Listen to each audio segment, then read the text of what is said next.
दिल्ली की हवा अब इतनी जहरीली हो चुकी है कि दिल्ली सरकार को छोड़कर सबको ये दिख रहा है कि दिल्ली की हवा साइलेंट किलर का काम कर रही है। बीते दिनों दिल्ली का AQI 400 के पार था, फिर भी दिल्ली सरकार के कानों पर जू तक न रेंगी। देश के युवा सड़कों पर सिर्फ साफ हवा की मांग कर रहे थे, जिसे सरकार ने नजरअंदाज कर दिया। इसी मुद्दे को लेकर एक बार फिर सियासी माहौल गर्म है। हर बार अनूठे अंदाज के लिए जाने जाने वाले नगीना सांसद चंद्रशेखर आजाद इस बार संसद के बाहर साफ हवा की मांग करते हुए धरने पर बैठ गए। मैं आकृति और आप देख रहे हैं MNT न्यूज नेटवर्क। दिल्ली की सड़कों पर जो सफेदी छाई हुई है वो मौसम की मार नहीं बल्कि सरकार की लापरवाही का नतीजा है। यह धुंध दरअसल जहर है जो खुली आंखों से नहीं दिखता, लेकिन हर किसी के शरीर में उतर रहा है। छोटे बच्चों की मासूम सांसें हों या बुजुर्गों की कमजोर सांसें, यह हवा किसी को भी बख्श नहीं रही। हर बार जब इस प्रदूषित माहौल में लोग सांस से लड़ रहे हैं तो उसके फेफड़े धीरे धीरे बीमार हो रहे हैं। सबसे दुखद बात तो यह है कि हालात इतने गंभीर होने के बावजूद जिनके हाथ में हालात बदलने की ताकत है, वहां सन्नाटा पसरा हुआ है। समस्या साफ दिखाई दे रही है, लेकिन जिम्मेदारी लेने वाला कोई नजर नहीं आ रहा। दिल्ली से लेकर ग्रेटर नोएडा, गुड़गांव, हरियाणा तक यह हाल है कि लोग अपने घरों में रहने को मजबूर हैं। बिना मास्क के घर से निकलना असंभव हो चुका है। दिल्ली की मौजूदा सरकार जो अपने सरकारी आवास समेत सरकारी कार्यालयों में एयर प्यूरिफायर्स का इस्तेमाल कर रहे हैं, पर उन लोगों का क्या जिनके पास रहने को छत नहीं है और खाने को एक वक्त का खाना भी नसीब नहीं होता है।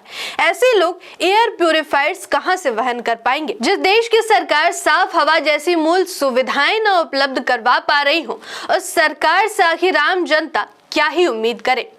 ये परिस्थितियां सरकार की विफलताएं साफ तौर पर उजागर कर रही हैं। इस मुद्दे को संसद में उठाते हुए चंद्रशेखर आजाद ने संसद के बाहर धरना प्रदर्शन किया।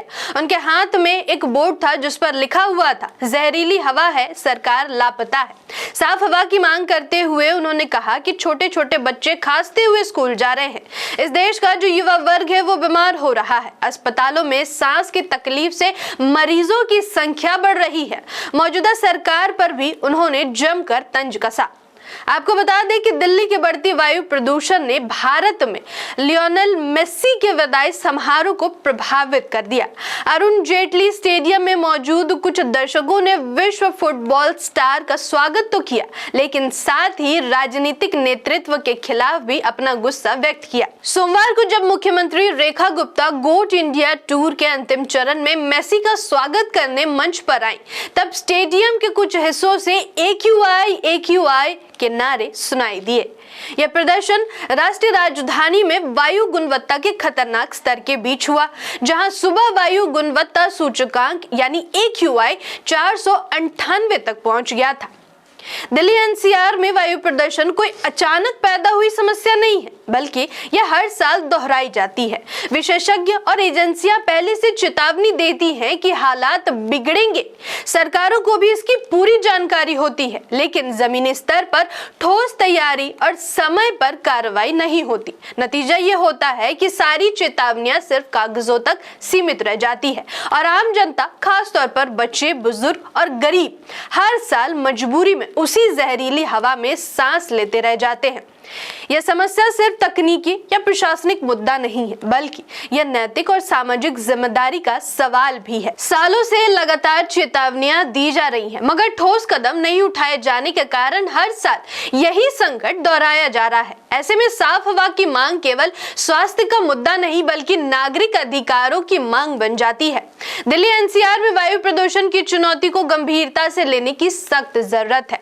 नगीना सांसद चंद्रशेखर आजाद के इस धरने का असर सरकार पर पड़ेगा या नहीं, ये तो देखने वाली बात है, परंतु आम जनता तक सुरक्षित वातावरण पहुंचाना एक महत्वपूर्ण कार्य है। सरकार को तत्काल प्रभावी नीतियां बनानी होंगी, प्रदूषण नियंत्रण कदम सख्ती से लागू करने होंगे और आम नागरिकों, विशेषकर कमजोर वर्ग तक सुरक्षित और शुद्ध हवा सुनिश्चित करनी होगी। धन्यवाद। आपको ये विश्लेषण कैसा लगा हमें कमेंट बॉक्स में जरूर बताएं। जय संविधान, जय लोकतंत्र। MNT न्यूज नेटवर्क को सब्सक्राइब करें, लाइक और फॉलो करना ना भूलें। साथ ही बेल आइकॉन दबाकर जन जागृति की मुहिम में जुड़े रहें।